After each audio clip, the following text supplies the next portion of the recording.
Folks, we continue in the 15th letter, and here we're going to get a little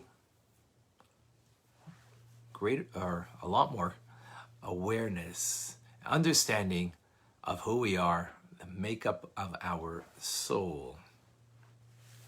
That's where we're holding today. So, although we said previously from this,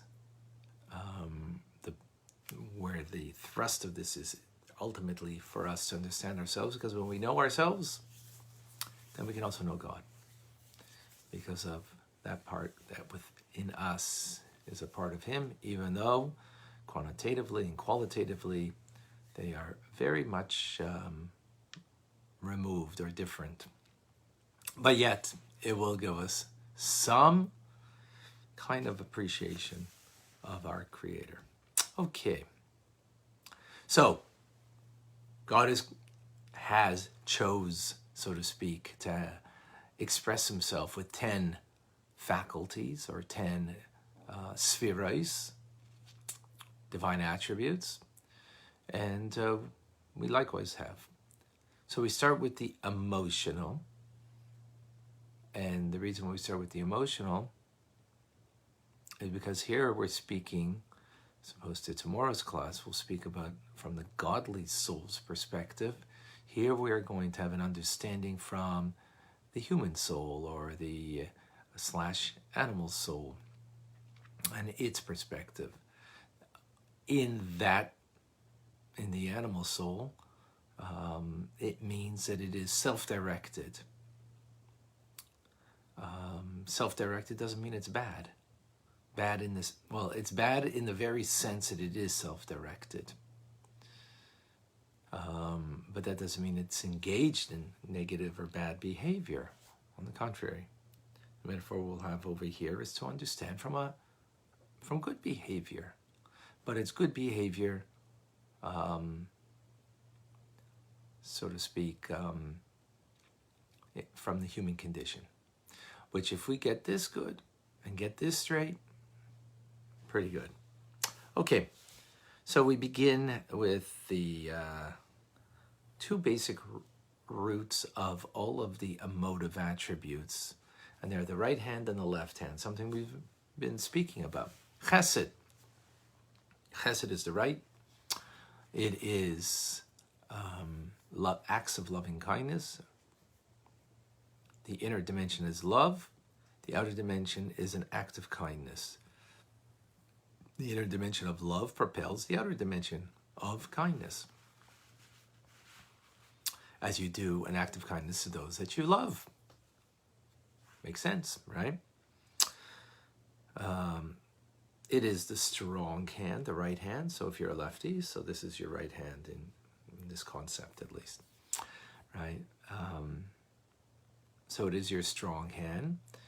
It is the first hand to stretch out towards another in a limitless sense of giving, meaning it's without boundary, meaning it is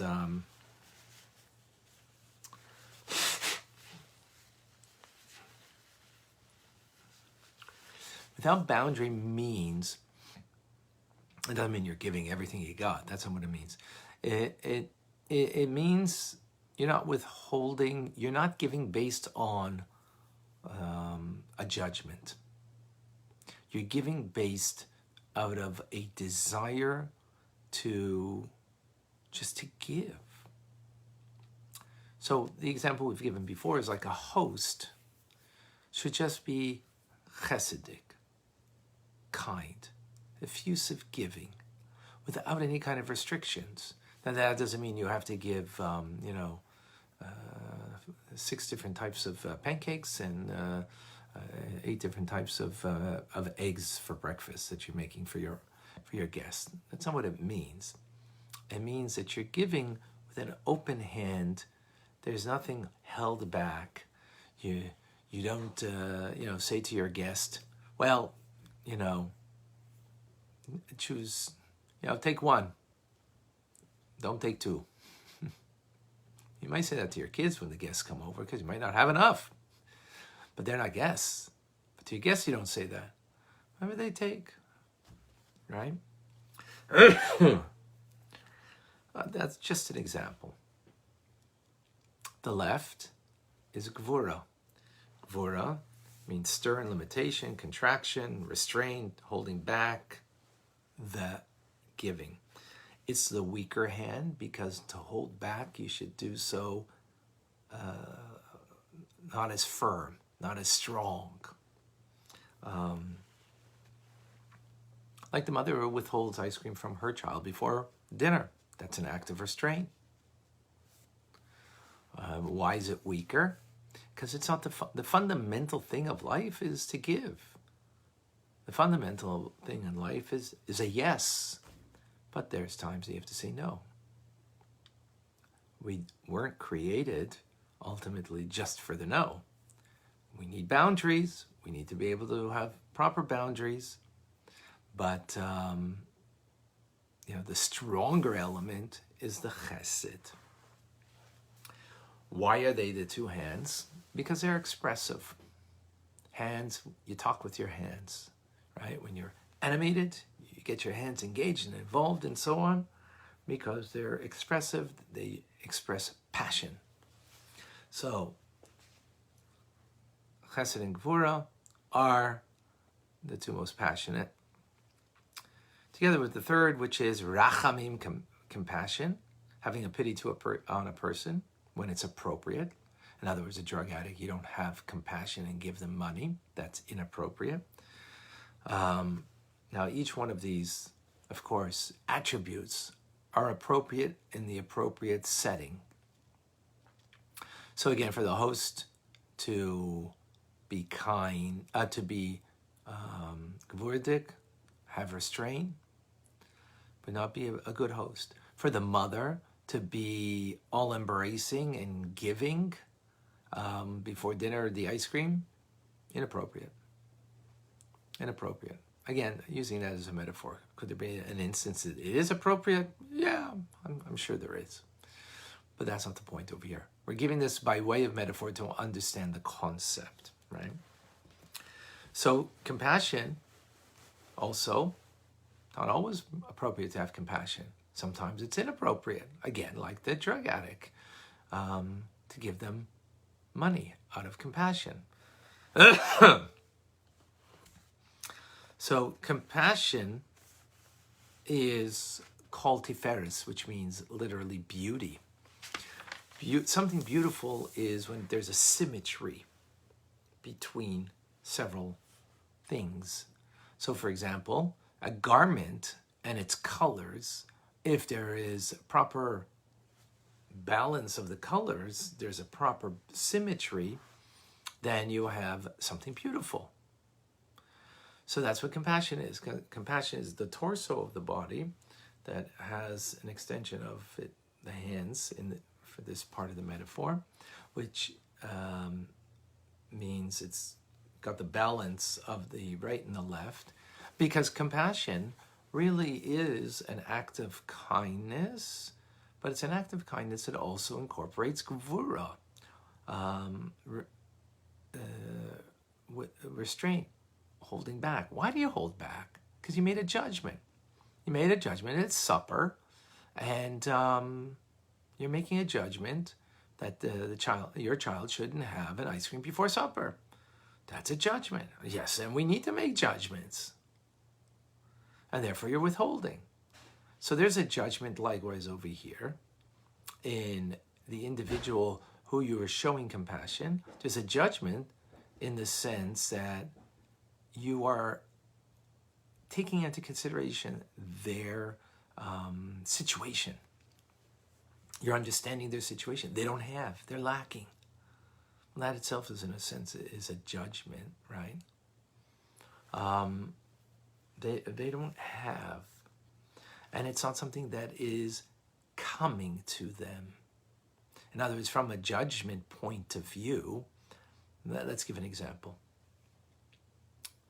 You have someone working for you, and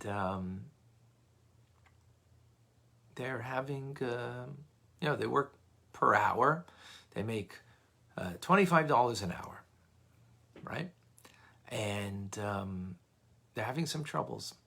They're having some troubles with a family member that they need to help and to be, and they didn't work properly their time. They didn't do the work appropriately. So by a judgment point of view, they don't get paid. Not deserving. Compassion would say there's a judgment that made that there is, it's not coming to them. It's not deserved to them. But out of compassion, because of their difficult situation, I'm going to pay them anyways. I'm going to pay them. So that's incorporating both left, the judgment, and right, the giving. Chesed, kindness, does not make a judgment. It just gives because of the desire to give, not based on the situation of the person. And in that sense, it's like without boundaries. It's indiscriminate giving, right? So when you're a host and you have guests, you're just putting out on the table in a sense, indiscriminately, right? In a sense. And whatever a person takes, given to hate, enjoy. Compassion is you're making a judgment by all rights. It means the person shouldn't get paid for this time because they weren't there. They didn't really, they're or they were there and they were on their phone all the time dealing with their issue and their problem, right? Out of compassion you give. Now, it's not here about saying what's right or wrong. That's not the point, and so don't get lost. It's not at all an issue here that we're talking about what's the right thing, what's the wrong thing. We're giving an example of what it means. So should you have the compassion of the person who worked for you? That's irrelevant to the point. We're expressing an example of what compassion is. Would that be an appropriate compassion? Could be. Let us assume it is. Okay?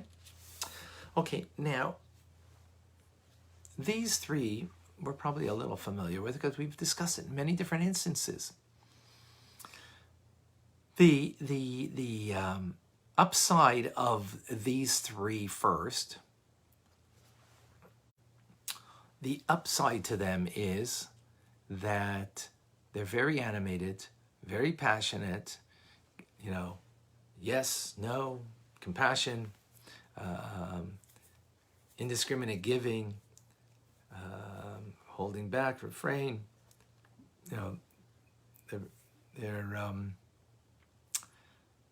But the passion, or so to speak, and the emotive expression, as it is the hands and the torso, it's the upper part of the person, more expressive, higher emotive quality.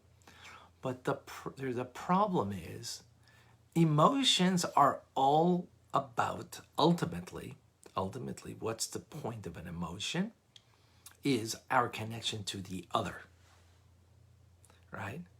Emotions are about how we feel to another, how we relate to another, whether the other is God, whether the other is your child, your spouse, your friend, another person, whatever the case may be. Okay, so that is the ultimate purpose. The challenge with compassion, kindness, and gvura. And gvura, when we say refrain, doesn't mean necessarily refrain completely. It can mean refrain partially, right? Partially holding back. The problem with those three is that they are strong emotions that could remain inside of you. Have you ever had a compassion towards someone, and in the end it didn't get expressed by actually extending yourself to that person and giving to that person or doing for that person, whatever the case may be? because it's not sufficient, those three emotions. We need the next three in order that it should become something grounded, or something, an emotion that comes to the ground, comes to being actualized. So what we have now is to be able to bring it down. The actual diffusion to be actually realized. And therefore, this needs to be done in a deliberate manner, that the recipient should be able to gain from your emotional connection towards them. So let's give an example. I'll give us an example.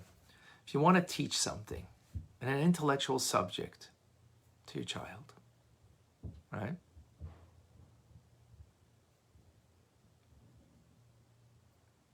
You want to teach something, an intellectual subject, and not Torah, right? Teach him, I don't know, some math, English, whatever, right? Or an idea, excuse me. The way it's going to be in your mind, and remember, you're prompted by, let's say, chesed to give, or you're prompted by a compassion to give over this idea, whatever it is, right? The problem will be is that it's very broad in your mind, and you could overwhelm your child with giving them over this teachings. So we need deliberation. We need to ground it. And what do we have? 2 feet to be grounded. Right foot, left foot. Right represents netzach, translated as triumphant, victory, endurance. And the left is hod, translated as splendor, as acknowledgement, humility. Okay? So we need to be able to bring it down from an abstract idea and to bring it down into something that will be concrete. Concrete for the recipient. Now, let me explain. If you have a great passion, right, out of chesed, or let's say compassion, to give something to your child or to a loved one, or whatever it is, right? That passion will not be able, in and of itself, that quality, right? That quality will not be able to ground that idea, because it's your passion within you, and you're so excited about this idea, and you want to share this information. It's so important to you, and so it's going to go over their head unless we ground it, unless we bring it down into a way that it could be absorbed by the recipient. So just like the arms are more about my emotions that I'm expressing, that is me, the feet is more about the deliverance. Because what do feet do? They deliver us to where we need to go. So we need to go to the other. We need to be able to deliver that idea that we're so passionate about, that it should be absorbed by the other. So therefore, we need to take it from the high abstract idea and bring it down into a concrete teachings, or that it could be, again, accepted, absorbed by the other. And that's the 2 legs in general, both netzach and hod. Specifically, netzach, netzach is Well, actually both, Netzach and Hod. So again, taking from abstract to concrete. Because again, as someone who has an idea and teaches something, wants to give something over, often in our minds, it's like we have a clarity and it can be an abstract idea, and the recipient is not a vessel, not able to contain that. So another thing that Netzach and Hod do is able to grind the idea to bite size. Here, first idea was from abstract to concrete. Now it's that there's a lot of information. Not that it's no longer abstract. It might be very concrete, but it's a lot of information. So again, when you're passionate about something, how often do you see that you aren't considering the other person sufficiently? Because compassion, again, is your compassion for the other. Yes, it's you feeling, but it's the way you are feeling in you about the other. So therefore, you might be way over the other person's head when you want to share that thing, that idea. Then that's the example we're giving over here of teaching something, a moral teachings that you found fascinating, right? By way of example. So bring it from abstract to concrete, but then it could be a lot of ideas. You have to grind it. You have to grind it into bite-sized ideas. Again, why are you doing that? Because the 2 feet are more grounded. They ground us. They take us to the place we need to go, to the other, right? That's what feet do. Arms don't do that. So therefore, if you want to bring it to the other, grind it down into the bite-sized granules, so that way they will be able to be discerning of it. Now, that's both feet, Netzach and Hod, where they share that idea. Netzach in particular means endurance, triumph. What are you being triumphant over? Over yourself, or over things outside of you that are holding you back from giving this idea to your loved one. You want to share. You have the passion. And now you haven't left it just with passion. You're grounding it. You brought it down into a concrete, deliverable idea. You've grinded it up into bite-sized pieces that are edible. And now you might have some obstacles. The obstacles from within and obstacles from without. So one obstacle from within is that you're looking at your child or your loved one, your friend. So, I don't know if you're ready for this or really wants this, or it's just, and you start in your mind like thinking maybe, you, not that you haven't done the work to bring it down, but you're thinking that, they're not so interested. I'm not going to teach this. You have to overcome, endure, be triumphant, and get over how you are perhaps judging that person in the moment. Or it could be that the person that you're trying to share with, they're on their phone, and therefore they are creating an obstacle that's holding you back from being able to. So you got to endure that external obstacle, overcome and resist the desire to withhold and not give. Again, I'm not saying this is not, as I've said many times, this is not therapy. We're learning an idea here. So, maybe sometimes you do have to withhold and not give because the child isn't ready or the person isn't ready. Maybe. So I'm not making a judgment call on this is all the time what you should do. Sometimes, yeah, you have to say to, when you put down your phone, then we'll continue. Or we'll continue this tomorrow. I see you're not focused today and you're not, this is not a good time for it. Maybe you have to do it. So I'm giving an example. So please don't use this as a statement that in all instances, this is the way to act. Not at all. Very important. I hope that that's clear. Again, so what's the example over here?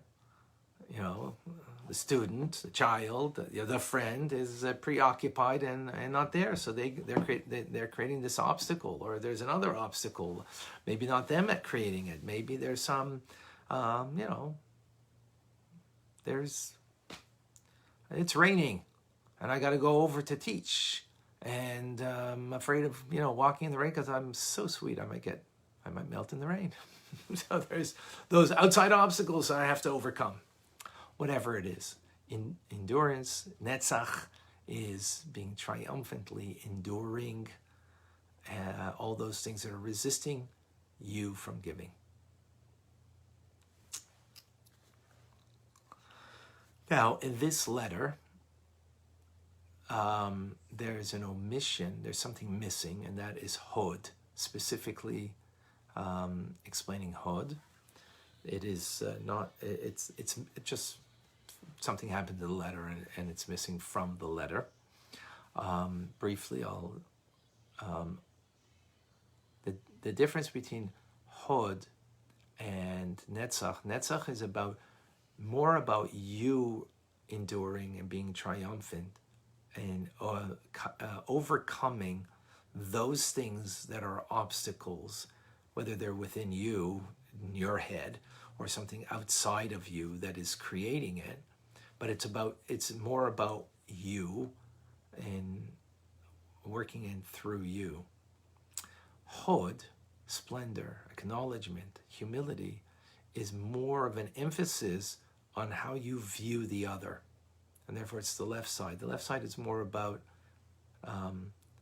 acknowledging the other, whether it's refraining and holding back because of a judgment that you made, or in humility, truly understanding where the other is coming from and what their very particular needs are. Where both Netzach and Hod take into consideration the other, Hod specifically is about the nuanced appreciation of the other. That takes humility to be able to acknowledge what that other person really needs. What they really need. Not necessarily what they want, what they need. Right? That's specifically Hod. That's very grounding. That's bringing something, again, as your legs bring you to the destination, this humility will bring you to the destination. And then the sixth is Yesod. Yesod, translated, means foundation. It is foundational. It's about connection. In the anatomy of the human being, it is the reproductive organ. What is the idea of the reproductive organ? So hands, we understand, is the expressed emotion in a passionate way. Legs are about grounded, bringing you to the final destination. And the idea of Yesod, foundation, is connection. Is about connection. And that is ultimately what reproductive organ is about making a very deep connection with. About making a very deep connection, and that's what Yesod is. So what does that mean in a metaphor? You could be teaching your child, and you have a passion to do that, whether it's from compassion or from chesed, right? Whatever it is. And you've grounded what you want to teach in a manner that you have made it from an abstract to a concrete idea that will be applicable or absorbed in the mind of the child. You have put it in bite-sized pieces. You have endured all of the obstacles, and you really get what they need. And okay, what's left? Connection. Deep connection. When you make eye-to-eye contact, which is unfortunately not making right now on Facebook. And when you come to my classes on Zoom, we do that. That's why when I give classes on Zoom, I prefer the Zoom than those who come to the Facebook. You know who I'm talking to. Those who come to my classes on Facebook but not on Zoom. When you make eye-to-eye contact with a person, that creates a connection that now gives you a greater, through that greater bond, greater desire to teach. And not just greater desire to teach, you actually gain more wisdom in order to teach. So for example, if you're teaching your child and they're behind you, or they're behind you and you're not looking at them, or they're in front of you and their eyes are just down to the ground, right, to looking in the book, and you don't make the eye contact, right? The eye contact, just that bond, creates a greater desire and delight in the teacher to give. And not only to give, you give more. Well, I don't, I'm actually, I shouldn't, I don't know if it's about giving more. I wouldn't say giving more necessarily is the point. The point is it creates a heightened desire. Just like, when you have a desire for another, for a spouse, the husband has a desire for his wife,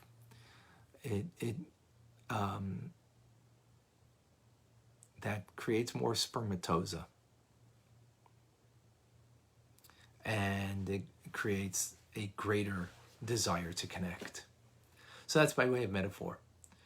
By connecting to the person now, this is not the humility that you understand. You've already gone through that. But now you're going to a deeper part. You're just connecting to the person. Period.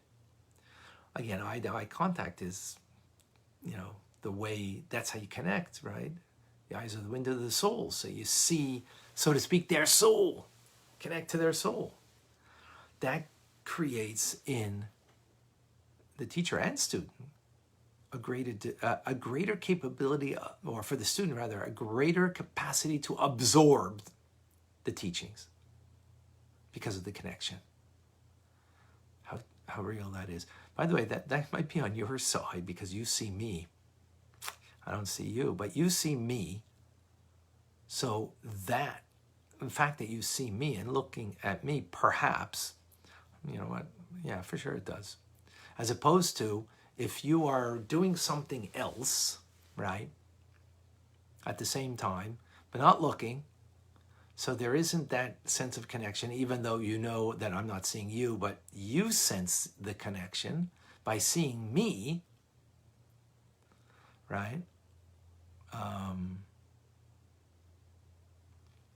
You absorb the stuff better. What I'm gonna say, right? That's why, folks, I strongly suggest when we're learning Tanya, just focus on the Tanya. You have other things to do? I get it. And that's why, by the way, by Zoom also, you put your picture up there or your name's up there, but you don't see you.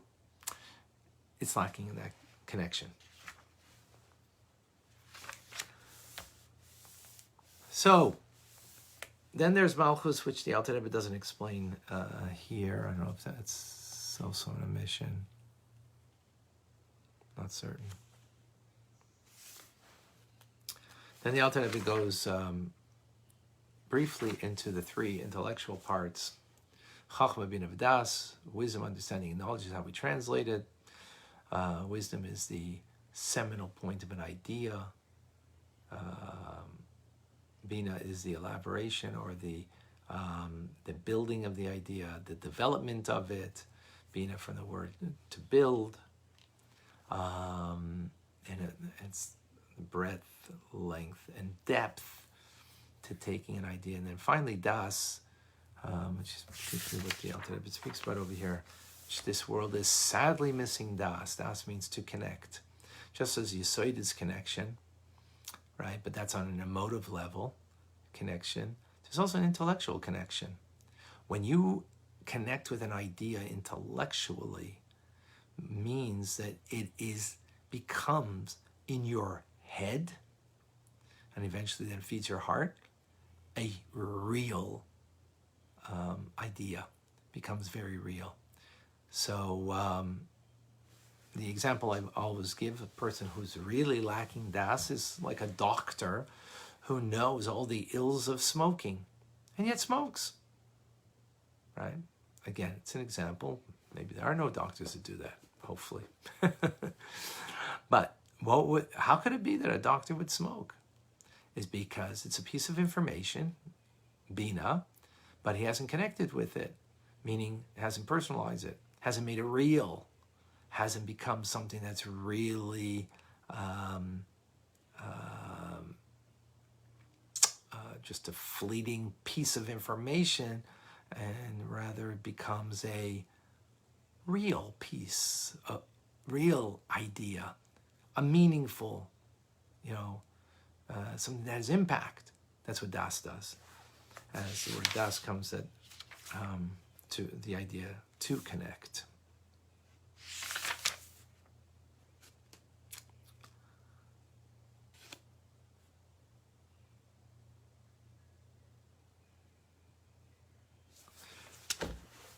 That's it, folks. That was quite a lot. Large class, which large ideas. Any questions?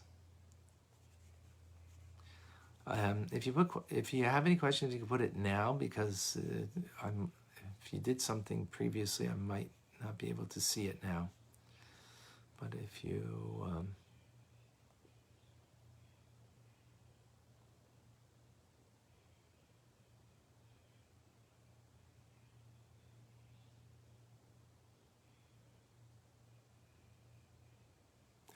Rena says, thank you, Rena. She enjoys it very much, learning live.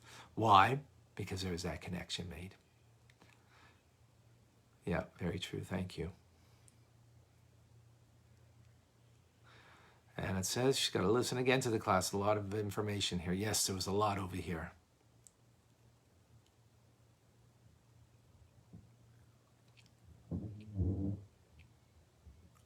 Denise asks, how do we overcome our obstacles when it comes to chesed towards our enemies? Again, that's in therapy, which we might do Tanya therapy at some point to bring this on a personal level, for personal issues and growth, but not right now.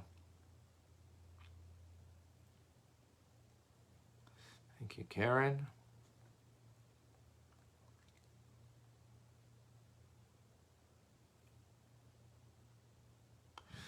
Chris, his troubles with his gvura not containing his chesed. How do I balance? Okay, as I said, great questions, and at some point we will do something, hopefully, that will help, but that's a very individual question that might not be so simple. No, the Tanya class is not on Zoom. Other classes that I have are on Zoom.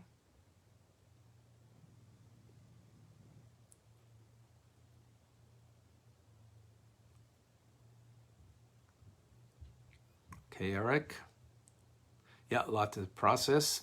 Yes, absolutely. Thank you. Lynette from Australia. Hello.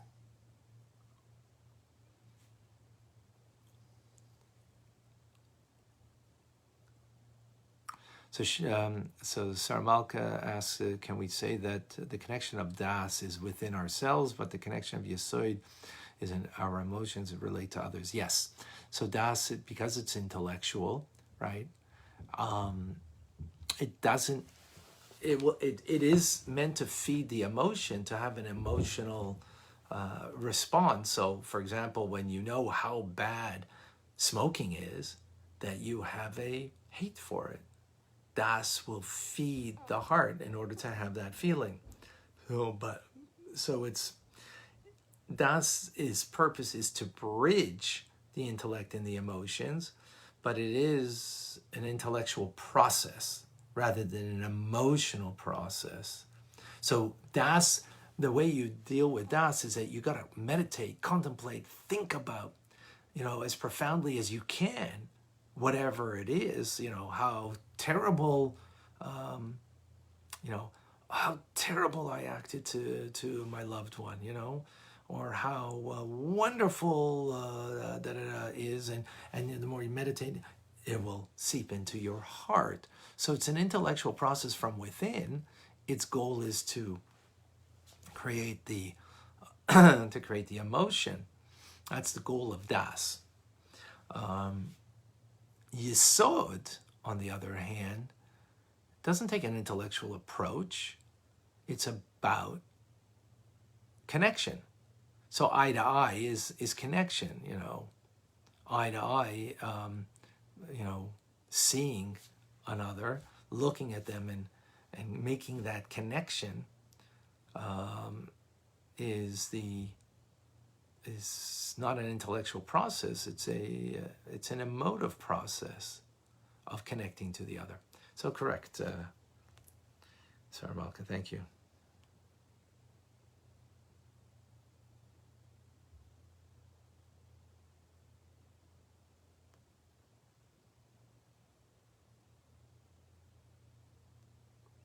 Chris, good question, and I'm not certain.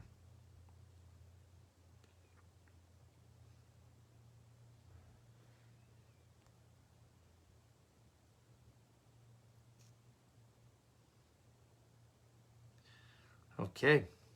All right, folks. Sharing is caring. Sharing is connecting with another. So share the Alter Rebbe's teachings, profound teachings for all.